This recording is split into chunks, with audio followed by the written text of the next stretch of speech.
hey no pang hun kan kheng do na so mi mai hey LR hi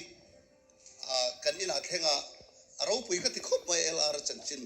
in khom pui kal lo hi lau lu tu ka i AYF khom pui hi kal lo ka lau lu tu ka ti tu mai de min sila tu kina kanom kal konga Adventist familia hian in hey AYF Adventist Youth Federation lai North America Division a hian email kan puna la rei lo emema engtin nge Adventist iron ni cholan toite i crusade na ikal nge nia engtin nge kan pastor te kan minister te thu soi YouTube pathakan ni lo ngai tha nge nia khalai ka toite min sil them ni ai gay Perdian la marianun ganun na dong i gamunga kitun 2020 kum ogada gan pada moncang ate bulayan tu meeting dong tain dong dana kadal tenane kitun dong bal dong dia na gian kang sedawa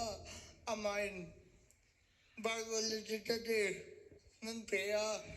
tangwal dong te tiami lal dong lian tangwal dong lian chu kan zi nga omem dong te Bible study pe tu omem mo handing te se thalai rong bol tu kan nei am hin kut beng tiang ro puya mai kan lo me ro puya ni so anin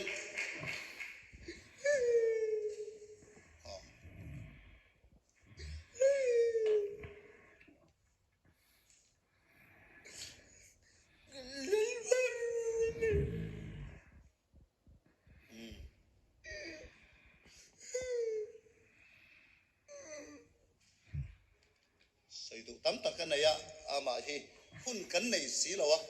poi tak zet zet ani kina hun tam sok chan lama te ka mani fellowship te chan han sei zel se chu thaviu ma ya chuan zona pakhat kan zon le du jok chia in chung kwa in Adventist in nge nang ma chau lo ni ta la nu le pa chung te tangin do dal na ti tong em Gima jagan ya ajang dona itu lalna de gedung bro mate ngedang de du lu ajangan du la te kal dina gedo kai lu ajang yan la itu gaslengan ni lo ma be apolin kut benga kan lo me hianin mal som chro se nom he mai ole kan program kan huang hianin no pang